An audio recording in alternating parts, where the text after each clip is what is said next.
Hi, Ryan. Thank you so much for helping my project. Could you say a little bit about yourself? Sure. Yeah, no worries at all. It's a cool project. My name is Ryan Vandervoort. I longtime space fan enthusiast, but only in the last few years did we finally decide to just jump into the industry a little bit. And so we've started a travel agency of sorts slash inspiration guide for those wanting to like experience the same inspiration that we came to know and love from the space industry. So that's kind of my background in space. I understand that's all centered around Starbase down there in Boca Chica. Yep. So we're in Starbase at the moment. It just seems like the most up and coming and most exciting thing, especially for returning to the moon. So we started with Starbase, but in the future, I think there'll be other areas that'll be just as exciting to visit. I imagine March is going to be a busy time for you. Yeah, March is already a busy time down there because of the spring break. So that plus a launch would be quite the event. But I'm pretty excited about it. I hope it does happen during spring break because it will be really cool to see a lot of people who wouldn't travel there for a launch will see it as like a side effect of being on spring break. That'll be pretty cool, I think. It'd be really interesting to see how many people after spring break would switch their majors to something Yeah, space related. exactly. So you have to, it's the kind of thing you really need to see in person. Like it's cool to follow everyone online and everyone does such a great job of documenting things and all the independent journalists we have, but just seeing it in person just is just different. So I hope a lot of people get to experience that who wouldn't have otherwise. Now, you mentioned that this is sort of outgrowth of a long time passion and interest in space. Do you remember how that got started? Oh man. Well, I always liked machinery in general. So it kind of moved from my favorite childhood video of the like big trucks and dump trucks and excavators kind of just like naturally shifted into space shuttle and uh, space operations. And it just seemed like there was more of a, I mean, you get the same cool factor with all the machinery plus the speed, and the astronauts were always super admirable, and just like the wonder of it all. And so all of that kind of combined made it just seem like a fun interest to let myself go into. And what was the age do you think it got started? Man, I honestly, my parents were super supportive for that because I remember the Lego space shuttle and then the space shuttle just like toys just as almost as early as I can remember. And ever since then, it kind of waned, I would say, maybe in like middle school years. Wasn't really thinking about it quite as much until SpaceX really started coming back onto the scene, and then it's just the cool factor of everything came back and got me right back into it, and it was easy to fall back into the interest for sure. Um, Now, when did us going back to the moon begin to feel real to you, or does it feel real even now? Oh yeah, it totally feels real now. I want to say like Artemis program, obviously, but I think when it really felt real is when maybe when NASA selected Starship. It just seems like they to make that type of choice on a vehicle that wasn't even ready yet, and but they knew it was like the most convincing and plausible reason or way to get there repetitively and often, which is what we need to do to set up a base. I think that choice gave me a lot of hope in the administration and how instead of just like ingrained in their private ways of doing it, they are open to or their public funding and ways of doing it. They're open to the private funding and the private companies, and I think that's just going to make it go so much faster with combination of SLS and Starship, and then maybe in the future Blue Origin. It's just I think it's going to be the way to do it if we want to get there and not in a 20-year time scale. Yeah, a lot of people are wondering why is it taking so long this time whenever last time we were able to do it from nothing to Yeah. like in a decade. Yeah. Yep. A good old international rivalry definitely speeds things up, though, in the Cold War era. But it has been too long, and I also often think that, especially with these lunar landers failing to even stand upright on the moon unmanned, it's just crazy to think of what we did 70, 60, 50 years ago. Yeah. Um, so not everybody is 100% on board with us going back to the moon. Some people are like, we have problems here on Earth. We should take care of that first. Yep.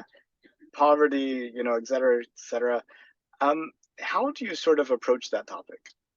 I get that a lot, um, from less now, I think, because my answer used to be because it inspires people. And I think there's an old in Elon line, something in the fact that you have to have something to be excited about. Like you wake up in the morning, like it can't all be the doom and gloom of every day, which is very important to focus on and put lots of resources towards. And but this is really just not, in the grand scheme of things, it's not enough. Like if we were like, all right, cancel all these public programs and stop investing in research on cancer and this and that and put it all towards space, that I would say that seems ridiculous to me. But it's just such a small slice that I think that the benefits we get out of it, for first of all inspiration for the next generation, and just all the stuff that comes off of it as like a secondary thing, the all the innovations and stuff from the space industry that trickle down to the consumer level eventually, and just getting people excited about science, because I think that's going to be our saving grace, is having more people science literate. And I think it's helpful to get people into STEM for sure, because it's still really cool to kids, which is the most important part. And I also think it's interesting that that sort of trade-off comes up a lot with space exploration, but doesn't come up like a lot of other things that maybe you're wondering why it should. Like Yeah. nobody says, why are we having the Super Bowl when there's so many poor people in the world? Yeah. People. I mean, even mentioning that would probably be thought of as a how, crazy question. how Like, about what the are you talking Olympics? Yeah, about? Are like the the Olympics? it's yeah, let's spend billions of dollars to build a stadium we'll use once. It's true. I think there's an unfair emphasis on how much space. Like, I think if you polled people, I think they would answer a higher number than what is being spent on space, like Oh, compared to other absolutely. things. I think if you told them the U.S. defense budget and then asked how much you think is spent on space exploration and research, I think they would drastically overestimate, which is public perception. But I do think that will get better as time goes on. I mean, as more people get interested in it and it becomes more of a mainstream thing, I think that will definitely uh, change. That'd be a really interesting experiment to do, is to ask them about these different federal things and Yeah. then tell them what the real budget is, Mhm. and then use that proportion between perception and reality as like a value measure. And so they're like, for defense, I think we're spending like 500 billion, and you're like, no, it's really 750 billion. So you're like, well, you're only getting like 30, 75% value out of it. And then you're Yeah. like, well, NASA, and you're like, oh, at least 100 billion. And you're like, well, we're only Mhm. spending 25, so it's like four times the improvement. Yeah. Yeah, exactly. I mean, the other thing now with the new approach of the private funding, the private companies, is a lot less of it's coming out of taxpayer pockets. Like it's funds that these companies are generating from the services they provide, which are useful services in the first place, because they're launching satellites, which we use on the every day, and they're launching experiments and resupplying space stations and stuff like this. So all that kind of stuff we're kind of getting for free as taxpayers now, because of this collaboration. I think that's a great thing. Yeah, it's definitely a lot cheaper if you only have to pay for the winners. Yeah, exactly. Yeah, that's very true. Yep, all the research and development, you can leave that up to the private companies. Um, when you think about where this might lead us in 200 years, do you see a Mhm. future where humans are only on the Earth, just making these small trips still? Or do you think in 200 years we fundamentally like moved out into the entire solar system? Like we have people on Mars and on the moon, and or is it somewhere between those two extremes? 200 years. So I could see it going two ways. I could see if we manage to get a hold on the issues we have right now. Well, let's just go with that. We'll go with the optimistic view of if we don't have catastrophic nuclear war and if we don't have meltdown of the climate, if we avoid those two things, I would say we definitely will be present in the entire solar system. I don't know about like beyond the belt, but I would say definitely based on moon. I think there will be a lot of heavy industry in orbit and on the moon, and I think you'll be going to the moon and at least Mars for vacation. That would be my guess. I think that's going to be way sooner than 200 years. Personally, I think they're going to be orbiting, like you can go to orbit the moon in a floating space station hotel. I would personally say that's less than 50 years away, which is exciting because that would be sweet. Hopefully less, but I'd say 50 is a pessimistic view on that, which would be cool because I would love to do that. And that's kind of it's kind of like the long-term idea behind StarBnB too. It's like, first of all, what we have to look at right now is the development of these rockets. So let's do that. But in the future, it's going to be pretty sweet. Just we're explorers. Like humans are naturally explorers. So I think that's kind of the next frontier. We've mapped out most of the Earth already, so might as well check out the next reachable spots. But it's kind of funny if you look at like the cost of computing and the evolution of computing versus the cost of launch and what that might lead to. I Mm, mean, originally, like computers were like these huge, big, industrial, expensive things that you only use for big, expensive value projects. But hmm then when it became cheaper, now it's like all over the place, and we use to control our microwaves and our cars, and we play games on them, and Yeah, you know. yeah. I think it's going to be pretty normal too. I mean, just like when you drive by an airport, like planes are still amazing to people who love aviation or are interested in it, but most people just don't even like you see a plane taking off, you're like, oh, there's just another plane. I think we're going to be there pretty quickly with rockets. It's already almost like that with the Falcon 9. So, yeah, I think, which is, it's like weird to say it's, you don't want it to be exciting anymore, but once it's not exciting anymore, it means it's just so regular that we're going to have a pretty good presence in the solar system. I know it feels like that not exciting anymore is like within like, a decade or so Yeah, away. yeah, no, I would agree. I mean, the Starship's going to be exciting for quite a while, I think, but just because of their development. But once they lock down a design and they have 3 or 4 or 5 star bases, they're definitely going to be pretty regular. Yeah, it's amazing how quickly something like that could take off. Sorry, the pun. Yeah, Um, no, it's true.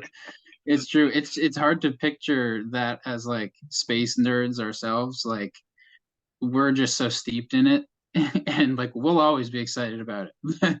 But for like normal people it will probably the excitement is we'll see the first couple on the news and then ever after that it'll be just the most exciting events. yeah, it's like Falcon 9s, they're happening so frequently. It's just like, Yep. ah, I missed this one. I'll just tune in a couple hours. I'll catch the Yep. next one. Yeah, it's true. Yeah, it's pretty cool. It's pretty cool to see some like actual spaceport style stuff developing, not just like high maximum security like government facilities launching them. Like just the idea of like a spaceport as like an airport, but a spaceport for the public is just the coolest idea to me. And to think that Brownsville might be the gateway to the solar system is, It's I wild. don't think the city planners were thinking about that. They were not. No, that's pretty clear with the with the infrastructure down there. But SpaceX has put a lot of money into the area, so It's only been a few years, and what they've done is just absolutely incredible. I definitely see the Space Coast being a pretty significant part of that. I don't. I know there will be a lot of launches out of Texas for sure, and whether humans launch from there, we'll have to see. But they seem to be. They put up the new sign, Gateway to Mars. So it's we'll see. You never know. Like we know so much about the program. It's always like if we don't know a single thing, we're like we're just like trying to make stuff up to fill the void. But it's just we know an astronomical amount compared to any other development program. So it's a lot of fun to be able to follow along.